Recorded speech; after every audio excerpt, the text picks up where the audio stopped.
What's up, people? How you doing? It's me again, it's your boy Philly. Well, as you guys know, I had a kid already. I've been a little bit of MIA, but I'm gonna get out soon. I got out a couple times already. But anyway, I want to talk about jigs today. Uh, this is gonna be what rods to use, what reels. Just my preference and my experience with jigs and everything. So, what works for me might not work for everybody else. A lot of people get the misconception they need a really stiff rod. That's totally not true. This depends on what you're fishing. Okay, so if you're not fishing around structure and everything like that, I mean, you can use jigs anywhere. Um, Heavy cover jigs, it's a lot of jigs out there. It just depends on what kind of jig you are and where you're at in vegetation, rocks, and because rocks do have abrasion. You can abrasion, especially on fluorocarbon and everything. Yeah, I do not tie polymer knots with fluorocarbon. That's another thing. So yeah, people get the misconception about with heavy rods, and I'm telling you, in my experience, I have lost more fish with heavy rods than medium heavy rods. Okay, so everybody knows that I use G Loomis rods now, G Loomis and Shimano all the way. Yeah, so I have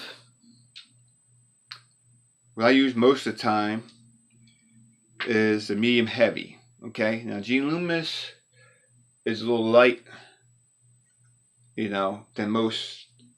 Their actions are a little bit more light than most of them, but I support them 100%.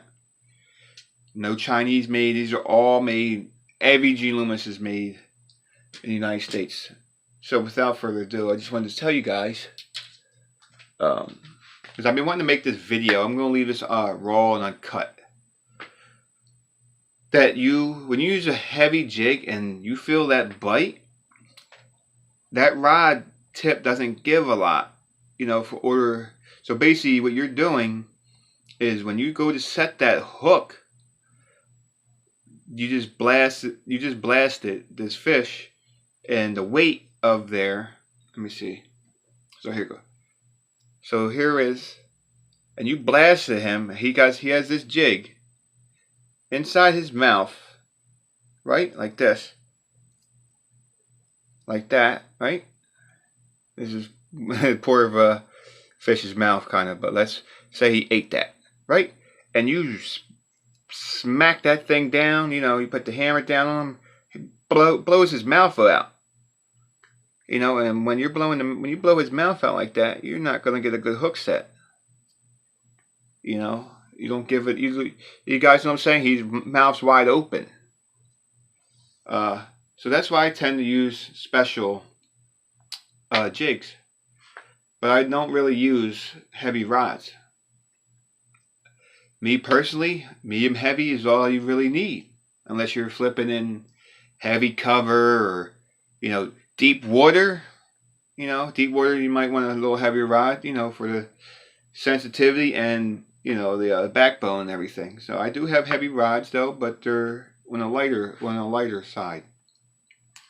So I like the G Loomis rods in the medium heavy, or Shimano rods, Crucial, X Pride, Zodius. What else? Excuse me, I have to get some coffee real quick.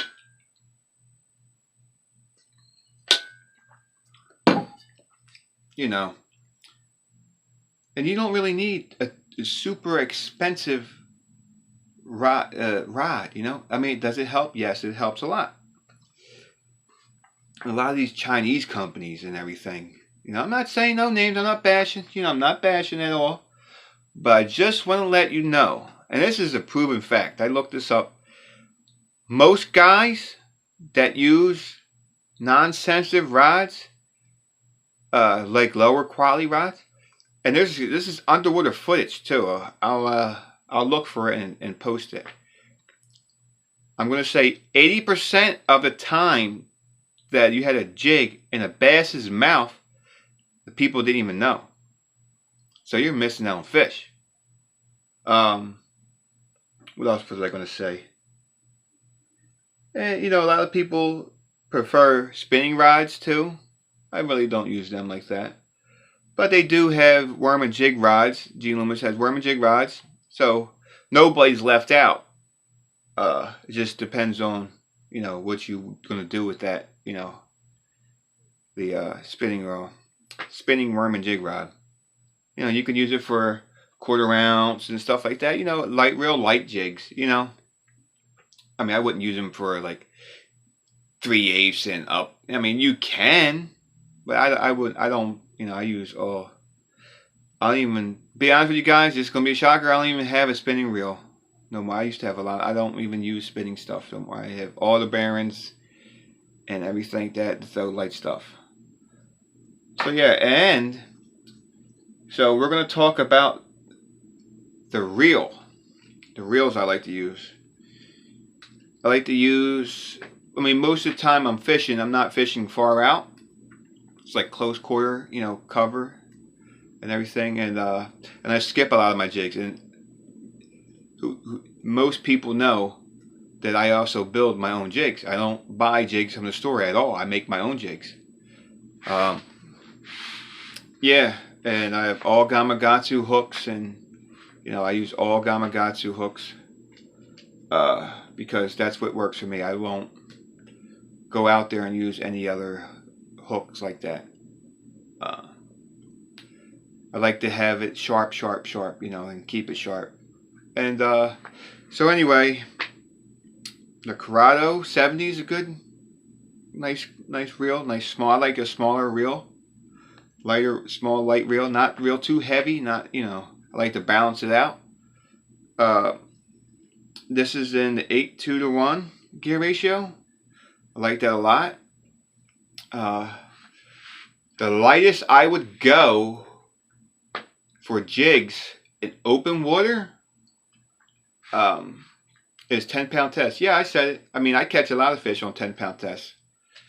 But a lot of people get, I need 14 and 16 for finesse jigs. That you're overkilling it. You're down in the sensitivity.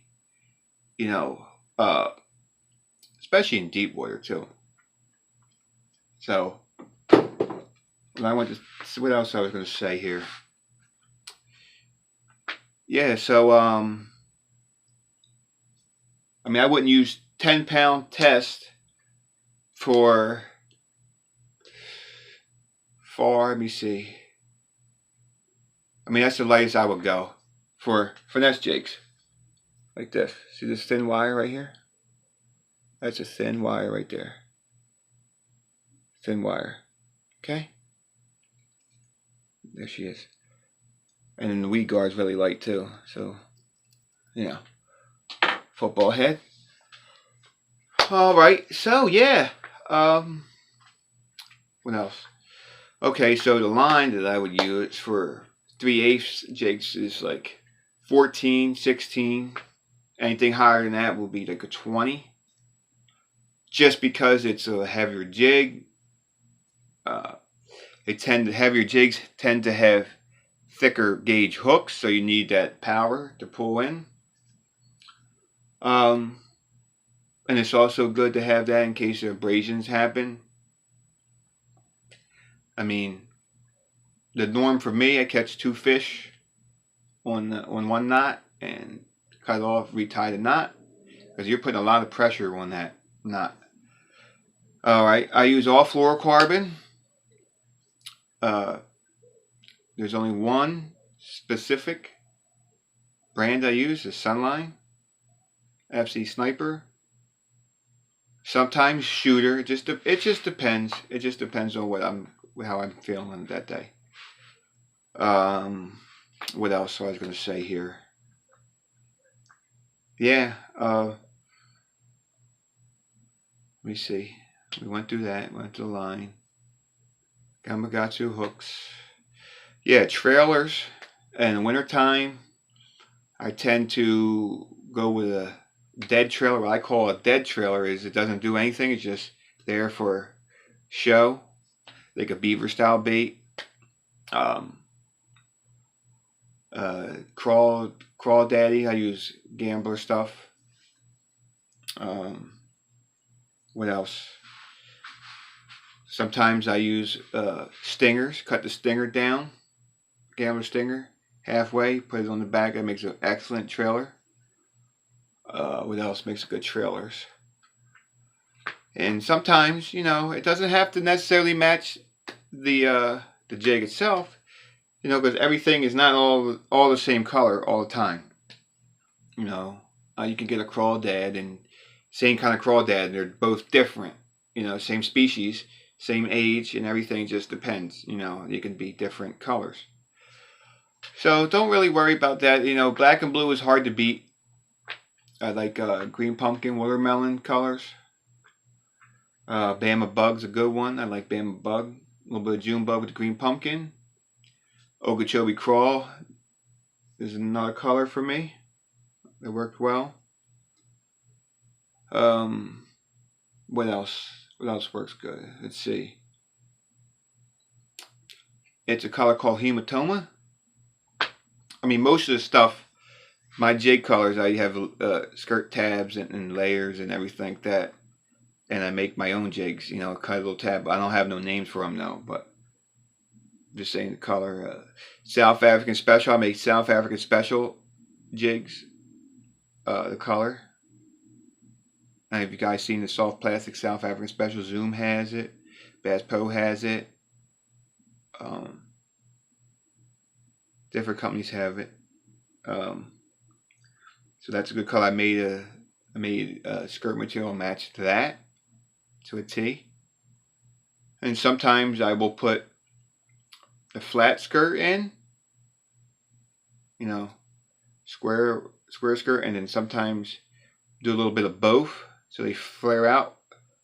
Because when the jig hits the bottom, it's supposed to flare out like an umbrella, Or else, you're just going to have a big glob just moving on the bottom, and they're not going to be interested in that.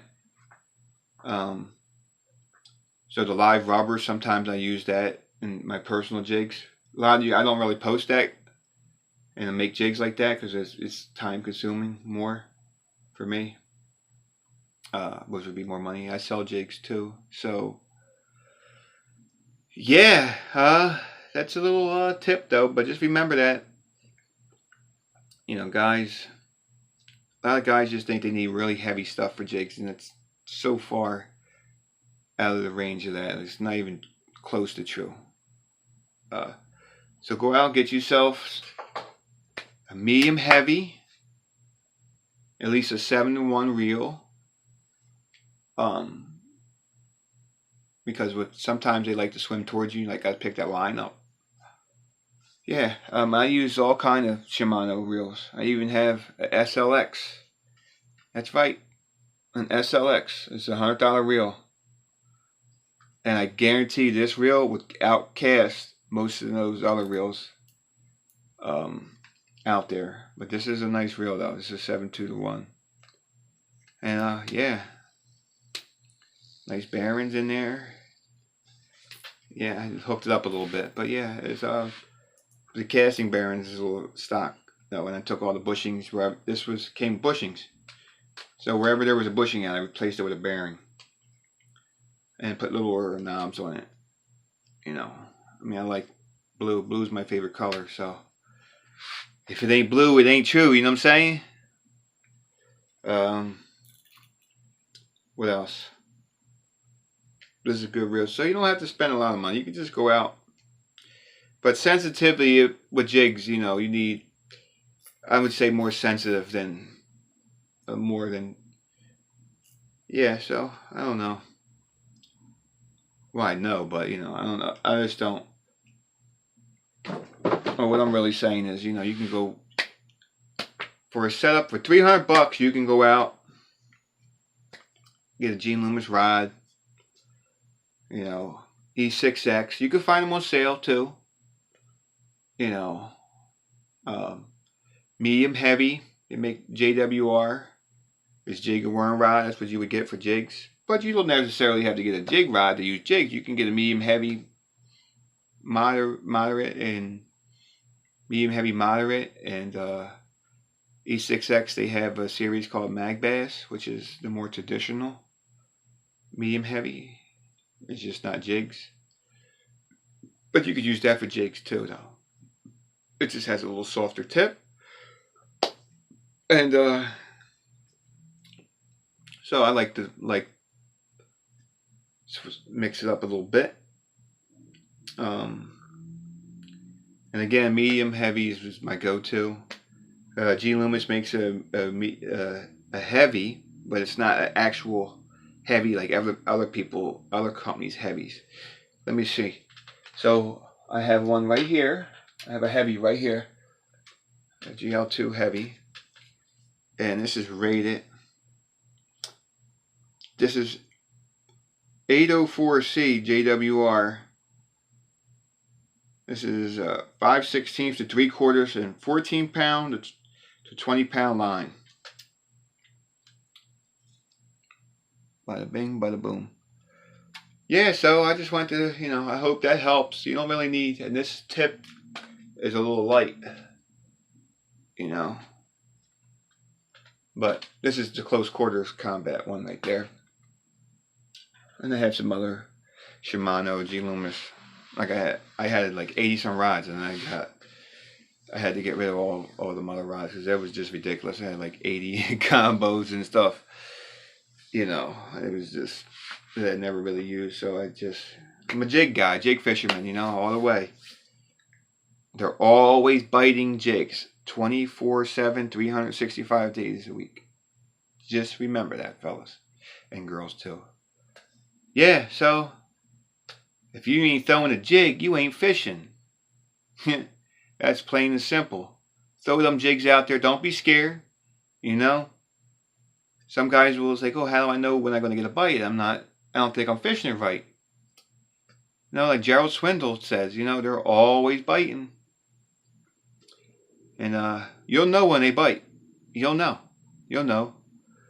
You will definitely know. You feel that little crunch, that little tension on there. If something's on the bottom, you feel tension, and someone picks that up, it's a fish. It's a fish. It don't necessarily mean that it's a bass, because I caught catfish on jigs. Catfish bite anything. I caught catfish on lipless crankbaits, everything. So it was the biggest bass ever, and you got like 10-pound channel catfish that's fighting the hell out of you, But I just wanted to put that together, this little video together for you guys.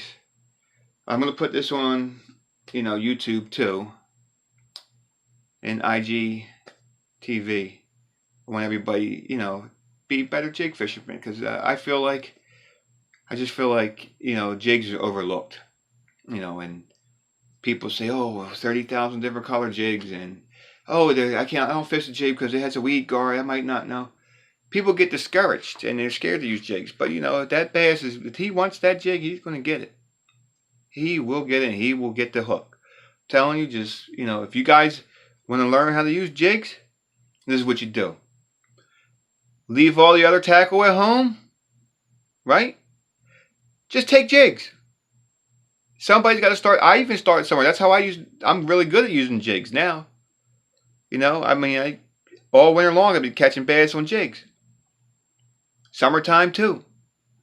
Mainly what I'm throwing is jigs. So if you guys want to be a better jig fisherman, just use jigs. And I guarantee you're going to be a better jig fisherman or fisherwoman. So I'm just saying, leave all the other tackle home. Take about 10 jigs out with you. Medium heavy rod, Shimano reel, and you're set. You guys are set. I'm telling you.